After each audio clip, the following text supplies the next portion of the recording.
दोस्तों नमस्कार। Colonel Ajay CO Ajay स्टो money group first global स्टो finance digital channel से आपसे मुखातिब होता हूं।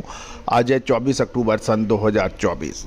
दोस्तों सरकार सस्ते दरों पर दाल, चावल और सब्जियां यानी प्याज और टमाटर जैसी महत्वपूर्ण सब्जियों की वितरण सस्ते और रियायती दामों पर करेगी। खबर ये निकल के आ रही है कि सरकार ने 10 दिन के अंदर गुजरात समेत पूरे देश में सस्ता चना बेचना शुरू कर देगी।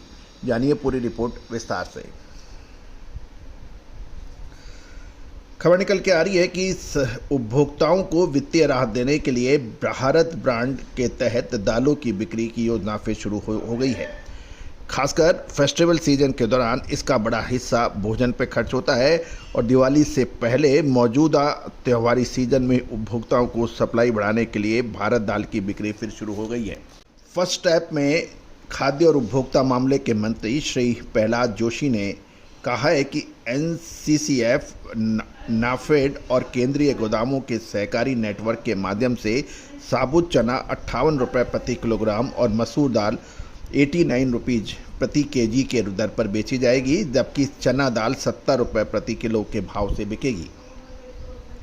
विभिन्न हिस्सों में दालों को ले जाने वाली मोबाइल वैन को हरी झंडी दिखाने के बाद संवाददाताओं से श्री जोशी ने कहा, हम मूल्य स्थिरीकरण कोष योजना के तहत बनाए गए बफर स्टॉक से रियायती दरों पर दालें बेच रहे हैं और उम्मीद जताई गई है कि इस साल दालों का उत्पादन अच्छा होगा क्योंकि सरकार ने समर्थन मूल्य पर उल्लेखनीय वृद्धि की है। साथ साथ एनसीसीएफ के प्रबंध निदेशक मिस्टर अनीस चंद्र जोसफ की बात माने कि तो वितरण जो शुरुआत में दिल्ली में शुरू हुआ था, आज जल्द ही राजस्थान, गुजरात, महाराष्ट्र में भी शुरू होगा और अगले 10 दिनों में पूरे देश को कवर करेगा।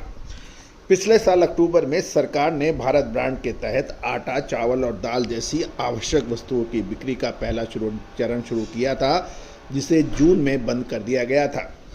सरकार ने प्याज के लिए 35 रुपये किलो, टमाटर के लिए 65 रुपये प्रति केजी की कीमत पर हस्तक्षेप बनाए रखी है। साथ साथ सहकारी समितियों यानी कोऑपरेटिव सोसाइटी के जरिए बाकी एजेंसियों के माध्यम से उपभोक्ता को सीधा बेचा जा रहा है।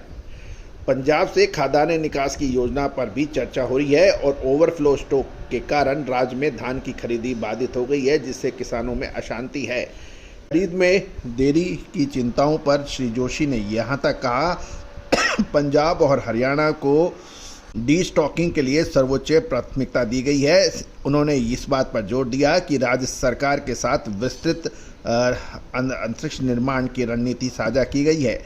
हमें जगह बनाने के लिए पंजाब सरकार की एक विस्तृत योजना दी है। सबसे अधिक संख्या में रैक उपलब्ध कराए गए हैं। उन्होंने ये भी कहा कि केंद्र 1 अक्टूबर से शुरू हुए चालू मार्केटिंग सत्र के दौरान पंजाब से 185 लाख टन धान या चांद के खरीदने की प्रतिबद्धता उन्होंने दोहराई है। कुल मिलाकर ये संकेत उपभोक्ताओं के लिए अच्छे साबित हो सकते हैं क्योंकि इस समय चना एमएसपी से काफ़ी ऊपर बिक रहा है तथा आपको याद होगा जब चना 7,900 से 8,000 रुपये के आसपास या उससे ऊपर दिल्ली लॉरेंस रोड पे बिक रहा था, हमने आपको ऊपरी स्तरों पर मुनाफा वसूली के संकेत दिए थे और यही कहा था कि समय पे जो मुनाफा वसूल कर लेता है वो व्यापारी खुश रहता है। उस वक्त हमारी बातों का काफ़ी लोगों ने विरोध भी किया था और यही कहा था कि चने का जो उत्पादन देशी चने का वो जो प्रचारित किया जा गया है उससे काफ़ी कम है। साथ साथ नेफेड और बाकी सरकारी एजेंसियों के पास भी चने का बहुत बड़ा स्टॉक नहीं है। अतः चने के अंदर दिवाली या दिवाली के आसपास उसके बाद चने में बेताशा तेज़ी होगी और कुछ विशेषज्ञों ने तो और वेबसाइट्स या व्हाट्सएप ग्रुपों ने तो 8,500 और 9,000 के लक्ष्य भी दे दिए थे। उस वक्त भी हमने यही कहा था कि चतुर और समझदार व्यापारी हमेशा इंसेंट्रिक वैल्यू पर बात करता है, यानी कितना मुनाफा कितना आने की संभावना कब तक रहती है और जो उसका सही सटीक अनुमान लगा लेता है वही विश्लेषक इस बाज़ार में टिक पाता है। दोस्तों बहुत से लोगों ने तो चने को 7600-7700 रुपये के अंदर बड़ा स्टॉक करने की भी हिमाकत कर ली थी। नतीजा आपके सामने है। अब महत्वपूर्ण ये होगा, क्या चने को अभी भी रोकना उचित है या फिर कर देना चाहिए क्लियर। विशेष रिसर्च रिपोर्ट चना, तुअर, उड़द, मूंग, मसूर, मूंग के अलावा सोयाबीन, सरसों, मूंगफली, कैस्टर, दालें, मसाले, कपास, इन सभी पर विशेष रिपोर्ट एक सब्सक्रिप्शन पर उपलब्ध है, जो कि सहयोग राशि अदा करने पर उपलब्ध हो पाएगा। आज ही संपर्क करें, नंबर स्क्रीन पे दिया गया है। साथ साथ हमारा साप्ताहिक अखबार मात्र 3,000 रुपये वार्षिक शुल्क पर उपलब्ध है, उसके लिए भी संपर्क किया जा सकता है, जो व्हाट्सएप पर उपलब्ध होगा। All the very best, good luck, happy